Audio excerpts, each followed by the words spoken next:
ओम शन्नो मित्रः शं वरुणः शन्नो भवत्वर्यमा शन्नो इंद्रो बृहस्पतिः शन्नो विष्णुरुक्रमः।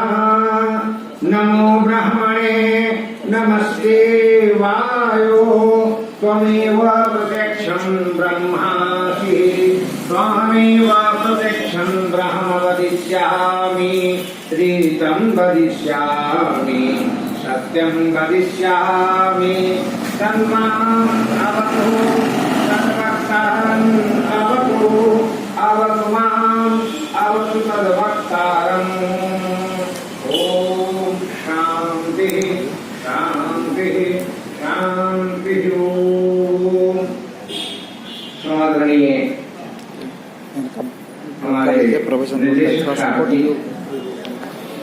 और सम्मान के पात्र शास्त्रीगण और इस यज्ञशाला पर उपस्थित समस्त आदि बंधुओं, भारतवर्ष ऋषियों का देश है और ऋषि शब्द का अर्थ ही होता है ऋषयः मंत्र दृष्टा, जो मंत्रों पर विचार करते हो, मंत्र का दर्शन करते हो। दर्शन कैसे? जैसे हाथ में आंवला लेने के बाद आंवला पर गंभीरता से देखा जाए तो उसके प्रत्येक खंड ऊपर से ही दिखता जाता है। उसी प्रकार से जो ऋषि होते हैं, महर्षि होते हैं, चिंतक होते हैं, मनीषी होते हैं, ज्ञानी होते हैं और अखंड ब्रह्मचारी होते हैं, उनके द्वारा समस्त मंत्रों का दर्शन किया जाता है। महर्षि दयानंद ने अपने कार्य में या कुछ काल खंड में मंत्रों का दर्शन किया है। प्रमाण चारों वेदों पर जिनका भाष्य ऋग्वेदादि भाष्य भूमिका के अध्ययन से पता चलता है, ऋषि ने हजारों ग्रंथ अध्ययन करने के बाद मंत्रों पर विचार किया है और जिन विचारों को दिया उन विचारों को इतना प्रासंगिक माना गया कि तत्कालीन जो विरोधी वर्ग थे वे भी इसको स्वीकार करते थे। उदाहरण के रूप में जब भारत में गो हत्या के ऊपर आंदोलन चल रहा था तो काशी के पूज्य स्वामी करपात्री जी महाराज से किसी ने कहा कि गोखना शब्द का अर्थ तो आपके महिधर ने और सायण ने तो कर दिया है, गौ की भी हत्या की जाए, यज्ञ हेतु गौ की हत्या की जाए। तो आप जब कोर्ट में रखेंगे और विद्वान जज अगर आपसे भाष्य मांग देंगे तो महिधर और सायण का भाष्य तो वहां नहीं चलेगा, क्योंकि आप तो गो हत्या के विरोध में प्रमाण देना चाहते हैं। करपात्री जी महाराज ने कहा कि मैं महर्षि दयानंद का भाष्य रखूंगा, जिन्होंने गोखने शब्द का अर्थ इंद्रियों पर नियंत्रण किया है, गौ की हत्या नहीं किया। तो महर्षि दयानंद के भाष्य हमारे लिए वहां उपयोगी हो जाएगा, कोर्ट में मैं प्रस्तुत कर दूंगा। ये करपात्री जी महाराज उस कालखंड के शिवोकेतन विद्वान और काशी के मूर्धन्य पीठाधीश्वर माने जाते। उन्होंने कहा महर्षि दयानंद के भाष्य में कोर्ट में प्रस्तुत कर दूंगा। ये ऋषि के मंत्र दर्शन का एक प्रमाण है कि जो लोग शिखा से लेकर के और पैर के नाखून तक विरोध में ही रहते थे महर्षि दयानंद के या उनके विचारों के, लेकिन जब प्रसंग आया और आवश्यकता पड़ी तो ऋषि के भाष्य प्रस्तुत किया गया। यह एक प्रमाण। शास्त्री जी ने कहा कि द्वैतवाद पर बोलिए। द्वैतवाद एक दर्शन का विषय है और मैं न्याय दर्शन का विद्यार्थी रहा हूँ। न्याय दर्शन का अर्थ होता है अर्थ परीक्षण न्याय, जिसका सम्यक परीक्षण किया जाए। जैसे परीक्षा शब्द का अर्थ है कि इक्षण विक्षण सर्वता पद परीक्षण परीक्षा ही। तो चारों ओर जिसका दर्शन किया जाए, चारों ओर से जिसको देखभाल किया जाए उसको इक्षण कहते हैं, विशेष रूप से किया जाए तो परीक्षण कहते हैं। अर्थ परीक्षण न्याय, न्याय दर्शन कहता है कि अन्नम भट्ट जो उसके मुख्य ग्रंथकार हैं, उन्होंने कहा कि परमात्मा को स्वीकार करने के लिए ईश्वरवाद को स्वीकार करो। तो ईश्वरवाद को स्वीकार करने वाले जो भारतीय षड दर्शन हैं उसमें शंकराचार्य जी का प्रथम नाम आता है।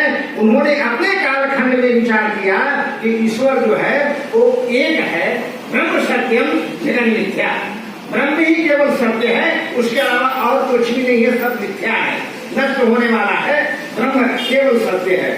लेकिन उनके बाद के कार्यकाल में, कालखंड में जो भी आए वो शुद्धाद्वैत वाले आए, द्वैताद्वैत वाले आए, अद्वैत वाले आए, लेकिन जब विशिष्टाद्वैत दर्शन के देने वाले 1000 वर्ष पहले, आज से 1000 वर्ष पहले दक्षिण भारत में रामानुजाचार्य जब आए तो उन्होंने कहा नहीं, एक ईश्वरवाद अगर आप केवल मानते हो तब तो ईश्वर शब्द का अर्थ होता है ध्वंस रहित तुम नित्यत्व, जिसमें कभी नाश ना हो उसको ईश्वर कहते हैं।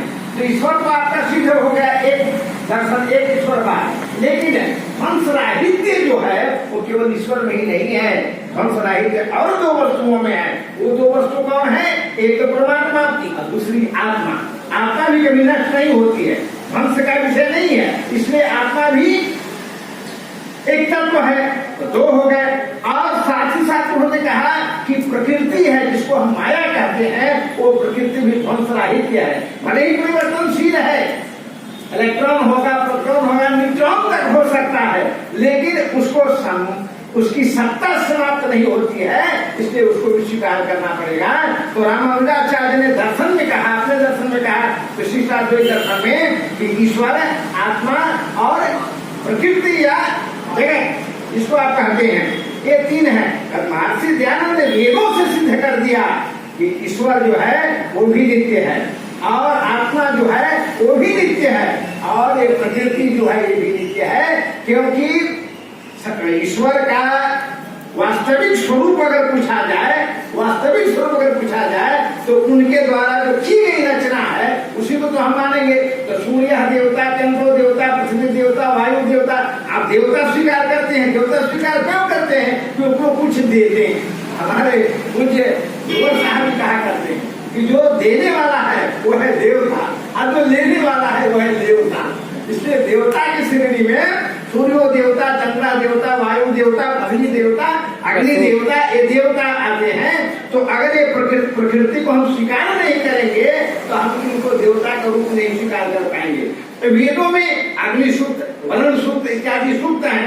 तो जब आप स्वीकार करते हैं तो वेद मंत्रों से सिद्ध कर दिया कि द्वैतवाद मानना पड़ेगा, अर्थात नित्यत्व जो है, ध्वंस राहित्यम जो है वो 3 में है, परमात्मा में, आत्मा में और प्रकृति में। इसलिए महर्षि दयानंद के जो विचार हैं उन विचारों को हम प्रासंगिक मानते हैं, आप प्रासंगिक नहीं मानते हैं बल्कि नित्य मानते हैं। वेद अगर नित्य है तो वेद में रहने वाले विचार नित्य हैं, और वेद पर किए गए चिंतन नित्य है, तो हमारे महर्षि दयानंद के विचार भी नित्य हैं, त्रैकालिक हैं, सार्वभौमिक हैं और सभी स्थानों पर समान रूप से व्याप्त हैं। इसीलिए ऋषि के जो वेद भाष्य है या उनके जो आर्य समाज के विचार हैं, उन विचारों में जो मूल बातें हैं वो अभी तक तो नहीं कहीं से कट पाई है। और पूरे बात एक साधारण उदाहरण लिया जाए, दुनिया के लोग अपनी अपनी भाषा में अलग अलग हिसाब से अभिवादन करते हैं, प्रणाम करते हैं, लेकिन अंग्रेजी भाषा में प्रणाम करने वालों को बहुत ही दारिद्र्य है कि अगर वो इंग्लैंड में प्रणाम अगर इस समय कर रहे होंगे तो बोल देंगे वहां, हम यहाँ पे बोलते हैं गुड इवनिंग, तो आश्चर्य में पड़ जाएंगे, क्योंकि गुड इवनिंग जो है वहां भी लागू नहीं होगा। हो सकता है कि आपको त्रिनिदाद, सुरीनाम, गियाना, मॉरिशस, आइलैंड, इंग्लैंड, अमेरिका में भी लागू हो न भी हो, लेकिन महर्षि दयानंद ने कहा नमस्ते सत्य जगत कारणाय, नमस्ते शब्द का प्रयोग करो, और वह तीनों काल में, 10 दिशाओं में और 8 प्रहर में एक समान लागू होता है, वह सिद्ध है। इसलिए हम नमस्ते शब्द का प्रयोग भी ऋषि दयानंद से सीखते हैं, और ऋषि दयानंद ने इस पर बड़ा जोर दिया था। तो हम हृदय से स्वीकार करते हैं कि ऋषि का जो साहित्य है वह चिंतन का साहित्य है, मनन का साहित्य है, निधिध्यासन का साहित्य है। और मैं तो दर्शन का साहित्य है, संस्कृत का विद्यार्थी हूँ, थोड़ा प्रयास करता हूँ, बहुत तो नहीं हो पाया है, बहुत कुछ करना है। अपने बुजुर्गों से आशीर्वाद चाहता हूँ कि अपने जीवन काल में कुछ और भी किया। नमस्ते, धन्यवाद। बहुत सुंदर रहा। तो इस बात पर थोड़ी सी चर्चा भाई दामोदर जी के द्वारा और भाई मनोज शास्त्री जी के द्वारा एक और भजन हो जाए।